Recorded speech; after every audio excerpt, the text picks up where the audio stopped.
क्या करूँगा charge. Yes sir. हाँ सर। तो मैं बात कर रहा था कि जो हमारे पास एक्सेस रूल होते हैं वो होते हैं पब्लिक, प्रोटेक्टेड, प्राइवेट और डिफ़ॉल्ट, राइट। तो इनका जो सीक्वेंस होता है वो होता है stronger to weaker. Stronger to weaker मैंने क्यों बोला था, क्योंकि पब्लिक सबसे ज़्यादा स्ट्रांग होता है ना। मतलब किसी क्लास, किसी डेटा, किसी मेथड के आगे अगर पब्लिक लगाते हो तो उसकी एक्सेसिबिलिटी ज़्यादा है तो मतलब वो ज़्यादा स्ट्रांग है। अब प्रोटेक्टेड थोड़ा उससे कम है, डिफ़ॉल्ट उससे कम है और प्राइवेट की सबसे कम है। समझ में आई बात। तो ये कहानी होती है आपके एक्सेस रूल की। जो पब्लिक, प्रोटेक्टेड, डिफ़ॉल्ट, प्राइवेट होते हैं, इनके एक्सेस रूल की ये मतलब क्वालिटी होती है। ठीक है। तो जब भी आप मेथड ओवरराइडिंग करते हैं ये चीज़ आपको ध्यान रखना होता है कि सीक्वेंस आपको स्ट्रॉन्गर टू वीकर नहीं रखना होता है। स्ट्रॉन्गर टू वीकर का मतलब, जैसे मान लीजिए पेरेंट क्लास का मेथड पब्लिक है और चाइल्ड को क्लास का मेथड आपने डिफ़ॉल्ट छोड़ दिया, मतलब उसके आगे कोई कीवर्ड नहीं लगाया, तो ये सीक्वेंस क्या हो गया। इस सीक्वेंस को क्या बोलोगे, कौन सा सीक्वेंस हो गया ये? Stronger to weaker. Stronger to weaker हो गया, इसलिए ये वैलिड नहीं है। लेकिन अगर वीकर टू स्ट्रॉन्गर होता तो ये वैलिड हो जाता, यानी कि ऊपर डिफ़ॉल्ट होता, नीचे पब्लिक होता तो वैलिड हो जाता। समझे? तो वैलिड है, देख लीजिए।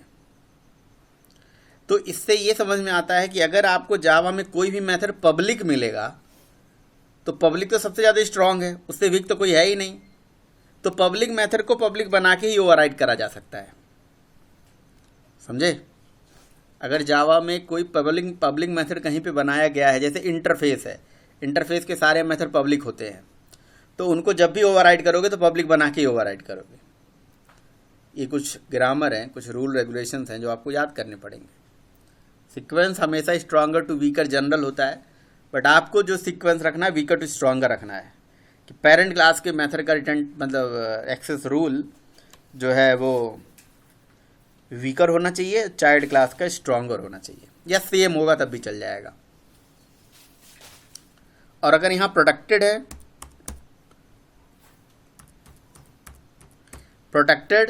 तो प्रोटेक्टेड टू पब्लिक अलाउड है, बिल्कुल है।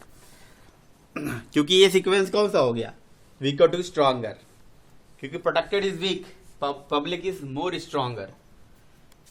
बात समझ में आ रही है? पब्लिक जो है स्ट्रांगर है। क्लियर? हाँ जी। Yes sir. Yes sir. तो मेथड ओवरराइडिंग के केस में सीक्वेंस हमेशा कैसा रखना है, स्ट्रांगर टू वीकर या weaker to stronger? Weaker to stronger.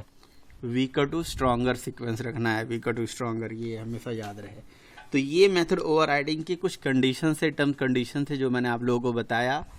कि पहला चीज़ तो भाई, मेथड जब भी ओवरराइड आप करोगे तो ये ध्यान दोगे कि सीक्वेंस हमेशा वीकर टू स्ट्रांगर होना चाहिए। स्टैटिक मेथड नहीं होना चाहिए, क्योंकि स्टैटिक अगर मेथड है तो उसको स्टैटिक बना के ही ओवरराइड करोगे। ठीक है? स्टैटिक मेथड स्टैटिक बना के ही ओवरराइड होते हैं। ठीक। फिर जब भी मेथड ओवरराइडिंग करोगे तो रिटर्न टाइप और सारा चीज़, सारी कहानी वैसे ही होती है जैसे वो पेरेंट में होती है। ठीक है? रिटर्न टाइप में चेंज करके अगर आप ओवरराइडिंग करना चाहते हैं तो कोवेरिएंट रिटर्न आपको करना पड़ता है। ठीक है? तो ये कंडीशन था आपका मेथड ओवरराइडिंग से रिलेटेड, जो कि आपको याद रखना है। मेथड ओवरराइडिंग ख़त्म हो गया, डेटा हाइडिंग का कंसेप्ट ख़त्म हो गया। ठीक है, अब आगे हम बात करते हैं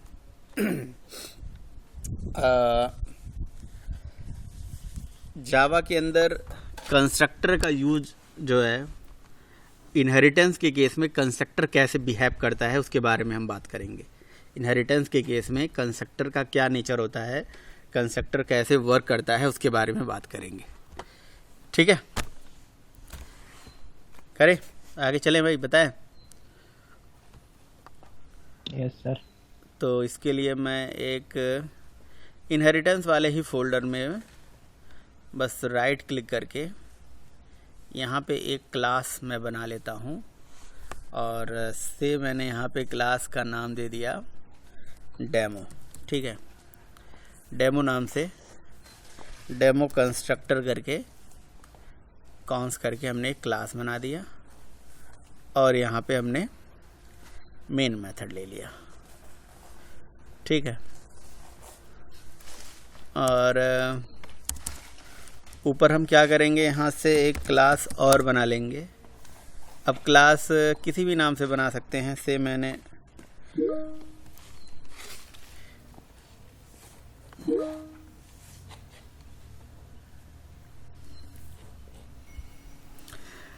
तो एक बेस कोई भी क्लास बना लेता हूँ। पेरेंट क्लास मान लो कि मैंने पी नाम से क्लास बना दिया है ना, और एक डेमो क्लास तो हमारा है ही। फिर पी के ऊपर एक और क्लास बना लेता हूँ क्यू, और क्यू के ऊपर भी कोई क्लास बना लेता हूँ। ऐसे मान लो बहुत सारे क्लासेस हमने बना लिए। ठीक है, अब डेमो कंस्ट्रक्टर वाली जो क्लास है उसको मैंने एक्सटेंड करा दिया पी से। ठीक है, ये हटा देता हूँ मान लीजिए, और यहाँ पे मैं क्या कर लेता हूँ, डेमो कंस्ट्रक्टर का एक डिफ़ॉल्ट कंस्ट्रक्टर बना दिया। ठीक, तो ये डिफ़ॉल्ट कंस्ट्रक्टर आ गया इसका। अब यहाँ system dot out dot println के अंदर हमने लिख दिया डेमो कंस्ट्रक्टर। राइट, फिर इसको कॉपी किया, इसको पी में डाल दिया, और यहाँ पे हमने लिख दिया कि ये पी का कंस्ट्रक्टर है। अब पी को एक्सटेंड करा दिया क्यू से। तो पहला चीज़ तो मुझे बताओ रवि कि यहाँ पे टोटल कितनी क्लासेस हैं जो इनहेरिटेंस में आपको दिख रही हैं? टोटल कितनी क्लासेस हैं? क्या रवि? 3 क्लासेस हैं। एक रुक जाइए सर, 1 2 3 है सर। 3 है, लेकिन मुझे तो 4 दिख रहा है। एक ऑब्जेक्ट क्लास भी तो होगा। जी सर।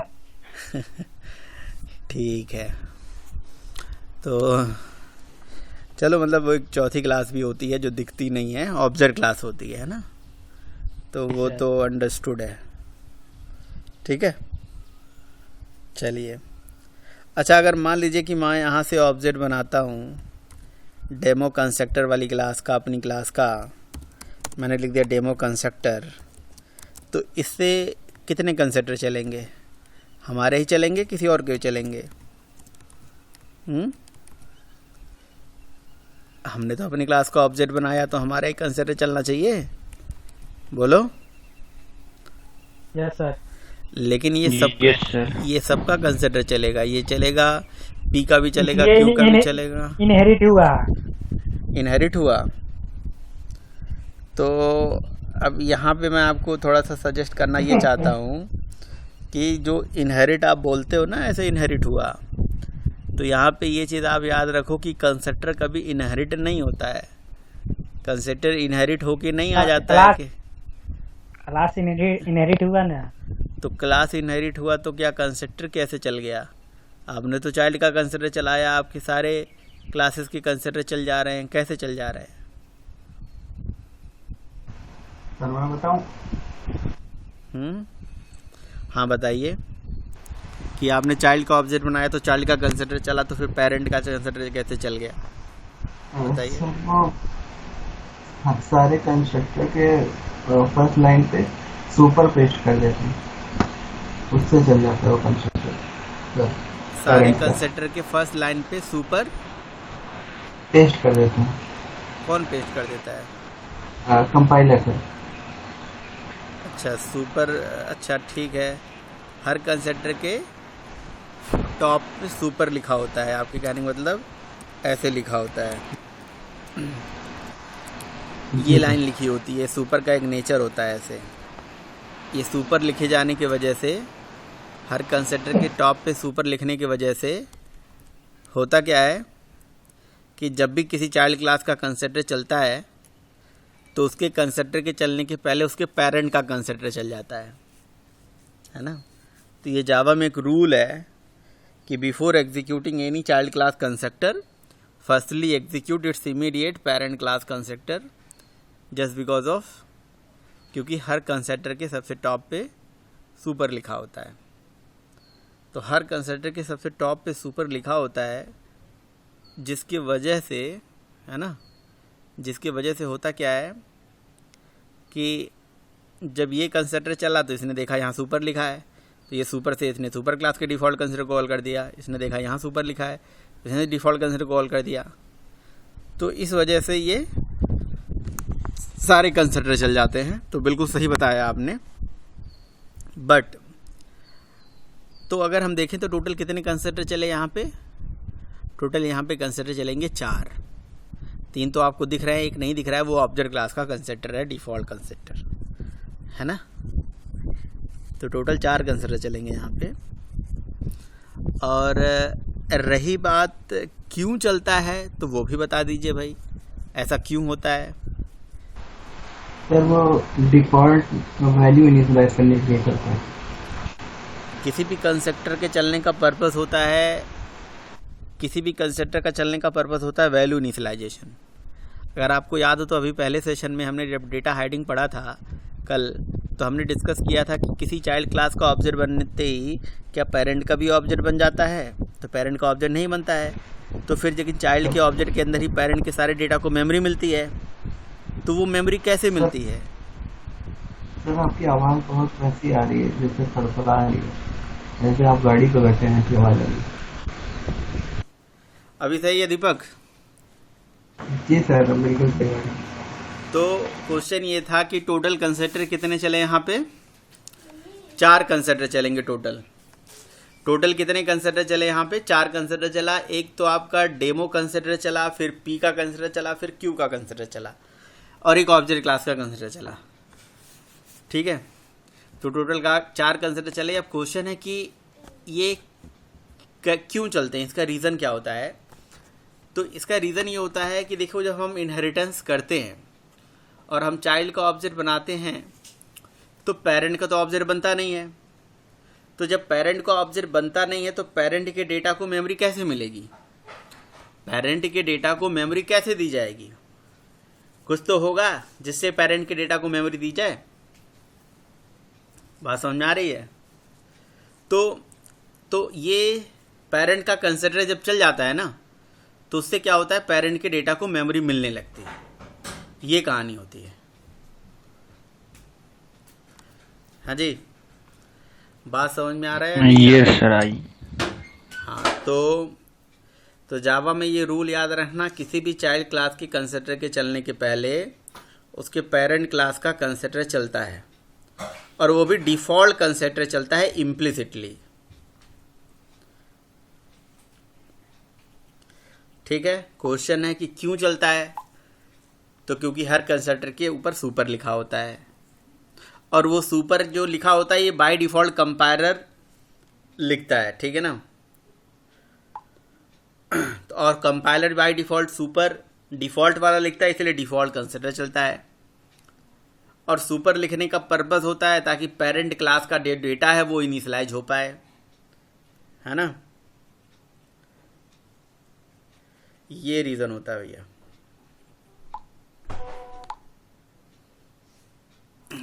और बताइए, सब क्लियर है? बाकी समझ में आ रहा है?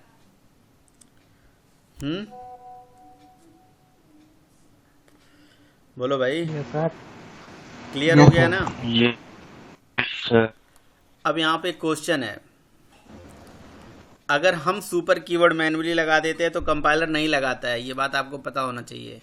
अगर हम सुपर कीवर्ड यहाँ लगा देते हैं तो कंपाइलर सुपर कीवर्ड यहाँ पे नहीं लगाता है। ठीक है, तो मैं ये हटा देता हूँ तो कंपाइलर लगा देगा, है ना। तो वो मान के चला करो कि हर कंस्ट्रक्टर के टॉप पे सुपर कीवर्ड लिखा होता है। ठीक है, अच्छा, अगर मान लो कि मैंने किसी क्लास के अंदर ऐसे एक पैरामीटराइज कंस्ट्रक्टर बना दिया, ऐसे एक पैरामीटराइज कंस्ट्रक्टर बना दिया, राइट, और इस प्रोग्राम को चलाया। तो इस प्रोग्राम में चलते ही अब क्या होगा, अब कितने कंस्ट्रक्टर चलेंगे आप लोग बताइए। सर 4 हैं, 4 कंस्ट्रक्टर सर। कौन बोल रहा है 4? दीपक। जी सर। 4 कंस्ट्रक्टर चलेंगे। और कोई बताएगा? 4 ही चलेगा सर। सर 4 कंस्ट्रक्टर चलेंगे। अरे यार 4 कंस्ट्रक्टर कैसे चलेगा? अभी आपको देखने में एरर नहीं लग रहा है? यहाँ एरर है यार, कैसे चलेगा ये? 4 कंस्ट्रक्टर का क्या मतलब है? ये चल ही नहीं रहा है, ये तो एरर है। नहीं दिख रहा है? दिख रहा है सर। सर तो वो कंपाइलर ऐड नहीं करेगा वो एक कंस्ट्रक्टर डिफॉल्ट वाला? कंस्ट्रक्टर डिफ़ॉल्ट वाला कंपाइलर तब तो ऐड करता है जब हम नहीं बनाते हैं तब। तो हमारा ये डिफ़ॉल्ट कंस्ट्रक्टर तो यहाँ पे बना हुआ है ना। हाँ हाँ हाँ। और यहाँ पे क्या लिखा हुआ बाय डिफ़ॉल्ट? यहाँ पे बाय डिफ़ॉल्ट लिखा हुआ ये वाला सुपर। और ये वाला सुपर क्या करता है? डिफ़ॉल्ट कंस्ट्रक्टर को चलाता है। और हमारे यहाँ पे इस वाले क्लास में डिफ़ॉल्ट कंस्ट्रक्टर है कहीं पे? है ही नहीं। नहीं। तो जब डिफ़ॉल्ट कंस्ट्रक्टर है नहीं और ये इसको ये कॉल कर रहा है तो इन दोनों में मिसमैचिंग हो गई, फिर नहीं चल पा रहा है वो। समझ में आ रहा है प्रॉब्लम? थोड़ी कंफ्यूजन हो गई थी मुझे। मैं सोच रहा था कंपाइलर डिफॉल्ट कंस्ट्रक्टर ऐड करेगा, और ये नहीं देख रहा हूँ वो पैरामीटराइज बना रखा है। हमने पैरामीटराइज बना दिया तो डिफ़ॉल्ट कंस्ट्रक्टर तो आएगा ही नहीं। तो ये एरर कैसे सॉल्व कर सकते हैं, कैसे फिक्स कर सकते हैं? रवि बताओ कैसे फिक्स कर सकते हैं ये प्रॉब्लम? सब में देना पड़ेगा पैरामीटराइज। सब में पैरामीटराइज देना पड़ेगा? जी नहीं, सेम ना रहना चाहिए सर। कहाँ? नहीं सेम नहीं ना नहीं, रहना कोई और बताए। मैं बताऊँ सर? हाँ, सर उसमें सुपर लिख के उसमें वो तो वैल्यू पास करनी पड़ेगी।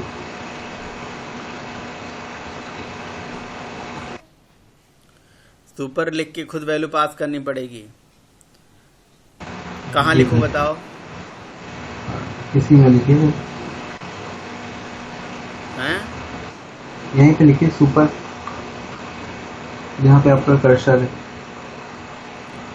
हाँ, जहाँ पे आपका कर्सर है सर, पी वाली क्लास में, पी के कंस्ट्रक्टर में सुपर लिखिए फर्स्ट लाइन पे। सुपर लिख दिया, और बोलो। और यहाँ हाँ। वैल्यू पास कर दें कुछ, हैं? बिल्कुल सही बात है। और ये वैल्यू जाके रिसीव हो जाएगा यहाँ पे।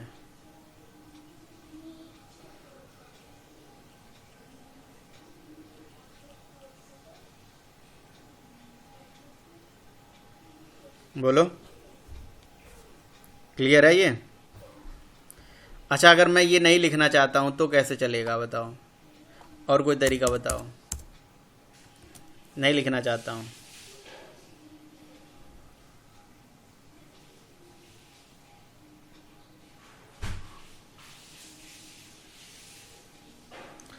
हैं? कोई और तरीका है?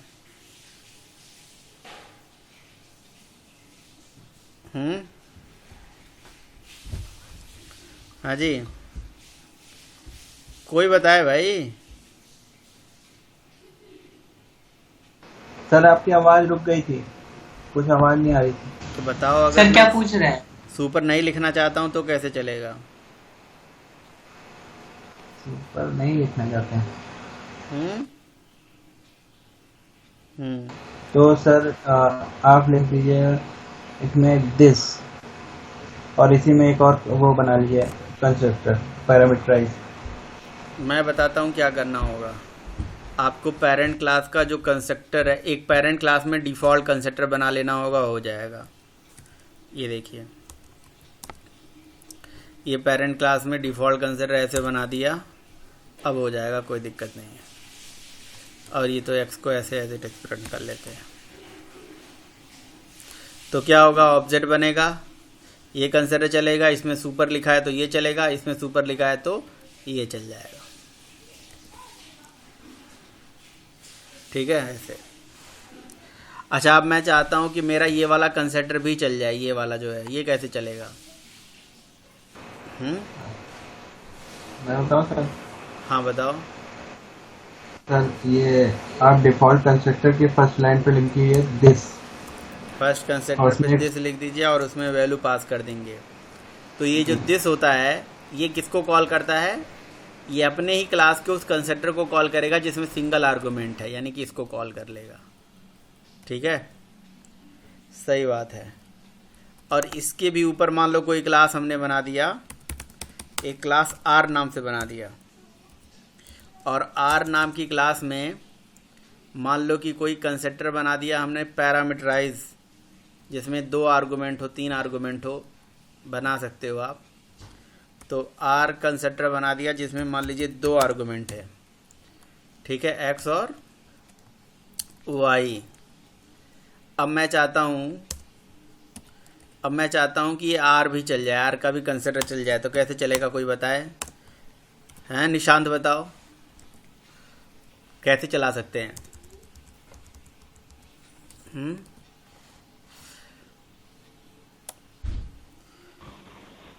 क्या सर? देव बताओ, देव। हेलो सर तुम दिस बताओ लगा रवि। कर, हाँ रवि बताओ। दिस लगा कर। हमेशा ये याद रखना आप लोग, जो दिस होता है, जो दिस होता है ना, ये अपने ही क्लास के कंस्ट्रक्टर को कॉल करता है ना? सुपर सर लगा दीजिए। तो यहाँ पे कहाँ पे लगाएं सुपर? यहाँ पे लगाएंगे सुपर। ठीक है, यहाँ सुपर लगा दिया और इसमें 2 वैल्यू पास कर दिया। ठीक है, तो ये कौन से कंस्ट्रक्टर कॉल कर लेगा? इसको कॉल कर लेगा। ऐसे कहानी होगी। ठीक है। अच्छा अगर मान लो, इस बार देव बताना, देव इस क्लास में ऐसे कोई कंस्ट्रक्टर है जो कि डिफ़ॉल्ट है और मैं इसको भी चलाना चाहता हूं, तो कैसे चला सकता हूं? ये डिफ़ॉल्ट कंस्ट्रक्टर आर का कैसे चला सकता हूं? हैं, डिफ़ॉल्ट कंस्ट्रक्टर कैसे चला सकता हूं? आर क्लास का डिफ़ॉल्ट कंस्ट्रक्टर कैसे चला सकता हूं?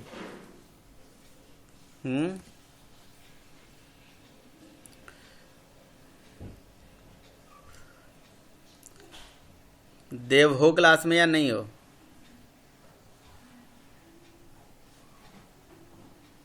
देव सुनाई दे रहा है तुम्हें?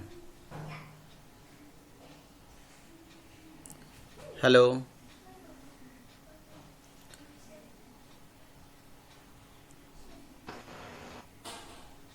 राहुल तुम्हें सुनाई दे रहा है?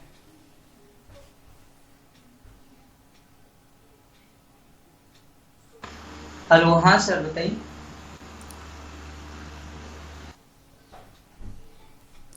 मुझे ये डिफ़ॉल्ट कंस्ट्रक्टर चलाना है, ये आर क्लास का, कैसे चला सकता हूँ?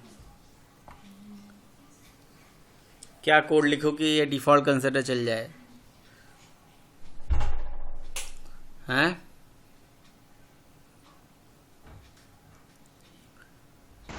ऑब्जेक्ट को यदि कॉल किया जाए तो ये चल जाएगा हाँ सर। सर। हाँ बोलो, बोलो निशांत।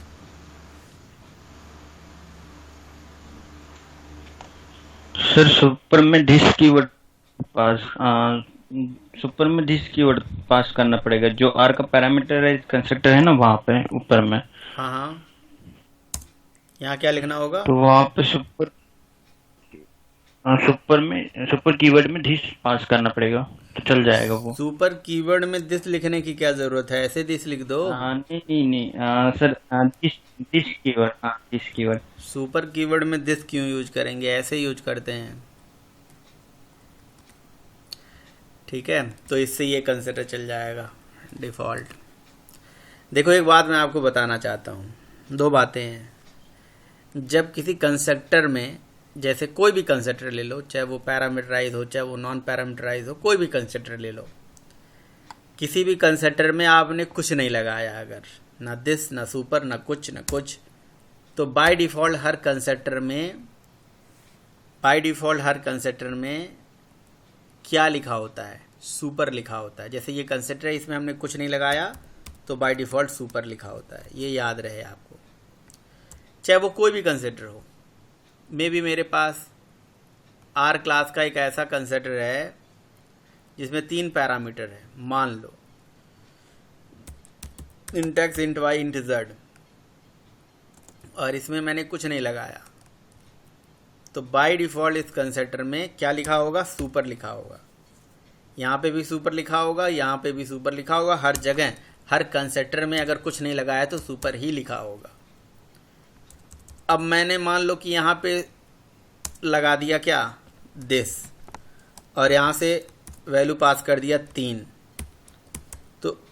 तो अब यहाँ पे न दिस, अब जब मैंने दिस लगा दिया तो कंपाइलर सुपर नहीं लगाएगा। आप समझ रहे हो? तो कंपाइलर सुपर उस कंस्ट्रक्टर में तभी लगाता है जहाँ पे कुछ नहीं लगा होता है।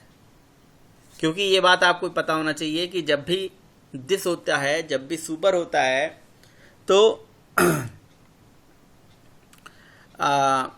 ये सबसे पहली लाइन होती हैं कंस्ट्रक्टर की। अब जब कंस्ट्रक्टर की ये पहली लाइन होती हैं, call to this must be first statement, call to super must be first statement, जब दोनों के दोनों पहली लाइन होते हैं तो जाहिर सी बात है एक कंस्ट्रक्टर में एक ही तो लाइन हो सकती है, या तो दिस या तो सुपर। अब एक काम करो, दिस भी लगा दो, सुपर भी लगा दो। देखो SUPER, तो देखो क्या एरर करेगा, क्या एरर करेगा? कहेगा call to super must be first statement. अच्छा, सुपर को हटा दें, दिस लगा दें, तो कहेगा call to this must be first statement. तो मतलब एक कंस्ट्रक्टर में या तो दिस हो सकता है या तो सुपर हो सकता है। ये बात याद रहे आपको। और दिस और सुपर दोनों पहली लाइन होती है कंस्ट्रक्टर में, फर्स्ट लाइन। ठीक है। अच्छा, किसी कंस्ट्रक्टर में कुछ भी नहीं लगाया है, अगर ना दिस, ना सुपर, ना कुछ, है ना, तो बाय डिफ़ॉल्ट हर कंस्ट्रक्टर में सुपर लिखा होता है। और सुपर वो भी कौन सा? डिफ़ॉल्ट वाला। जैसे इससे ये वाला कंस्ट्रक्टर चल गया। अच्छा, एक चीज़ और याद रहे, जब भी आप दिस लिख रहे हो तो इसका मतलब हम अपने ही क्लास के उस कंस्ट्रक्टर को खोजेंगे जिसमें 3 आर्गुमेंट है। जब भी सुपर लिखा हो तो ये अपने से पेरेंट क्लास के कंस्ट्रक्टर को कॉल करेगा। दिस हमेशा अपने ही क्लास के कंस्ट्रक्टर को कॉल करता है, सुपर अपने से पेरेंट क्लास के कंस्ट्रक्टर को कॉल करता है। अब यहाँ पे कुछ भी नहीं लगा है, न दिस ना सुपर, तो क्या लिखा होगा? सुपर। तो ये बात आपको याद रहना चाहिए। और ये भी एक कंस्ट्रक्टर चेनिंग का तरीका है। कंस्ट्रक्टर चेनिंग कई तरीके से हो सकती है। कंस्ट्रक्टर चेनिंग कई तरह से हो सकती है, दिस से भी हो सकती है, सुपर से भी हो सकती है। समझ रहे हो? अब जैसे मैंने डेमो कंस्ट्रक्टर में यहाँ से क्या करा? पास करा वैल्यू, ये वैल्यू यहाँ रिसीव हो गई। ठीक है। अब देखो, मैंने 2 ऑब्जेक्ट्स बनाए हैं। पहला ऑब्जेक्ट ये है, इस ऑब्जेक्ट से सारा आउटपुट चल जाएगा, ऊपर जितना लिखा हुआ होगा। इस वाले ऑब्जेक्ट के बनते ही कौन सा कंस्ट्रक्टर चलेगा? यहाँ पे ये कंस्ट्रक्टर चलेगा। ठीक है, इस कंस्ट्रक्टर का आउटपुट हमें मिल जाएगा। अच्छा, अब यहाँ पे हमने कुछ भी नहीं लगाया, तो देव बताओ यहाँ क्या लगा होगा बाय डिफ़ॉल्ट? हो नहीं क्या? देव नहीं है क्या? क्लास नहीं ले रहा है क्या वो? है सर। तो बोल क्यों नहीं रहा है? हेलो, मुझे लग रहा है ज्वाइन करके चला गया वो। तो अगर मैंने किसी कंस्ट्रक्टर में कुछ नहीं लगा हुआ है तो क्या लगा होगा? राहुल क्या लगा होगा यहाँ पे? Super sir. तो ये सुपर से कौन से कंस्ट्रक्टर को कॉल करेगा? पेरेंट। अब सुपर क्लास ये है हमारी, इससे कौन सा कंस्ट्रक्टर कॉल करेगा? मेरे पास सुपर क्लास में 2 कंस्ट्रक्टर हैं। एक मान लो ये वाला है, इंटीजर टाइप का पैरामीटर ले रहा है, और एक डिफ़ॉल्ट वाला है। कौन सा चलेगा? डिफॉल्ट वाला चलेगा, क्योंकि पैरामीटर तो देंगे नहीं। तो डिफ़ॉल्ट चल गया, यानी कि इस ऑब्जेक्ट के बनते ही इसका कंस्ट्रक्टर चला और इसमें मैंने लिख दिया सुपर मैनुअली, तो अब कंपाइलर नहीं लगाएगा। इसमें वैल्यू पास कर दिया 90। कौन सा कंस्ट्रक्टर कॉल हो जाएगा? पैरामीटर वाला सर। पैरामीटर वाला कंस्ट्रक्टर कॉल हो जाएगा, जिसमें एक सिंगल आर्गुमेंट वाला कंस्ट्रक्टर है, तो यानी कि ये वाला, ठीक है। और इसमें मैंने लिख दिया दिस, ठीक है, और यहाँ से वैल्यू पास कर दिया कुछ भी नहीं। तो ये दिस किसको कॉल करेगा निशांत?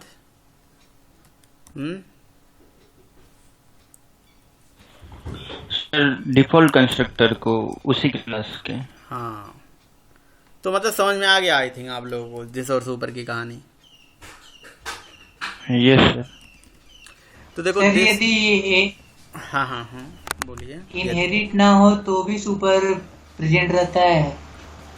आपको पता होना चाहिए कि हर क्लास, जावा में कोई क्लास बिना इनहेरिटेंस के बनता ही नहीं है, पहली बात। ये भी तो बात है। हाँ सर, वो तो ऑब्जेक्ट क्लास का होता है ना सर। हाँ, तो ऑब्जेक्ट क्लास का होता है, तो ऑब्जेक्ट हर कंस्ट्रक्टर में सुपर तो लगा ही होगा, चाहे वो इनहेरिट हो ना हो, चाहे कुछ भी ना हो। और वो अगर नहीं होता तो ऑब्जेक्ट क्लास इनहेरिट होता है, तो इसका मतलब ऑब्जेक्ट क्लास का डिफॉल्ट कंस्ट्रक्टर तो चलता ही होगा। ठीक है सर। हाँ हाँ, ये कहानी है।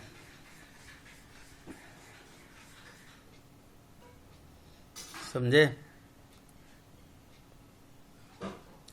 देखो जावा में, एंड्रॉयड में और हर जगह आपको ऐसे सुपर वगैरह, दिस वगैरह यूज मिलेंगे, और उनका पर्पस होगा कि जैसे हमें कोई पेरेंट क्लास है उस तक मुझे कोई डेटा पहुंचाना है, तो वो कैसे पहुंचाएंगे? सुपर से।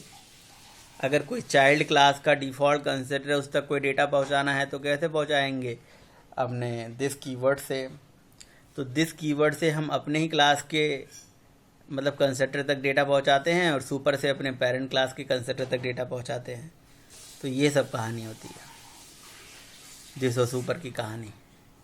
और दिस और सुपर दोनों के दोनों ही कंस्ट्रक्टर कह सकते हो कंस्ट्रक्टर चेनिंग के केस में यूज़ होता है, मतलब इसे कंस्ट्रक्टर चेनिंग हम करते हैं, है ना।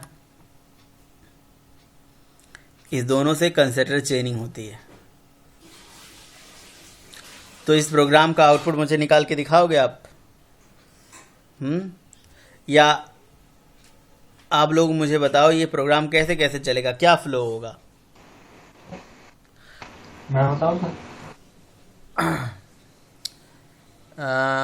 नहीं, रवि बताओ कैसे कैसे चलेगा। रवि बताएगा कैसे कैसे प्रोग्राम का फ्लो चलेगा। आधा रवि बताएगा, आधा आधा सबसे जानेंगे। चलो बताओ कैसे प्रोग्राम चलेगा, क्या आउटपुट आएगा? फटाफट पहले बताओ। आएगा हाँ, 19 पहले आ जाएगा 19। ऊपर ले जाइए और ऊपर सर जी क्या आएगा? पहले 19 आ जाएगा। डेमो का हम्म पहले न, ये तो पेरेंट का चलाता है,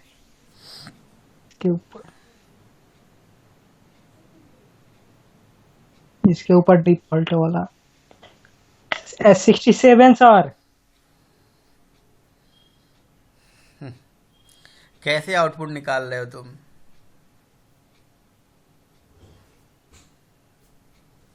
सुपर का इसका पेरेंट नहीं थी करता है। क्या फ्लो होगा? फ्लो समझाओ ना प्रोग्राम का, कैसे कैसे चलेगा। सर पहले जो ऑब्जेक्ट बना है हाँ, उसको चेक कर रहा है, क्या ये सुपर वाला पेरेंट को चलाता है, क्योंकि ये ऑब्जेक्ट नॉन बना, पैरामीटराइज्ड कंस्ट्रक्टर है। चला। हाँ, ऑब्जेक्ट बना, कंस्ट्रक्टर चला, ठीक है। जी, कौन सा चलेगा? ये वाला चलेगा, नीचे वाला चलेगा? ये जो कर्सर ले, हाँ जी सर, डेमो कंस्ट्रक्टर आएगा। हाँ,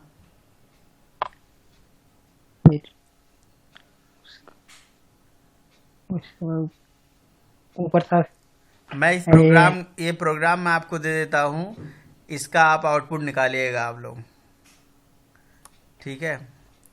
या आप इसका स्नैपशॉट भी ले सकते हो, इसका आउटपुट स्नैपशॉट ले लो, प्रिंट स्क्रीन ले लो, कुछ भी ले लो, आप इसका आउटपुट निकालना आप।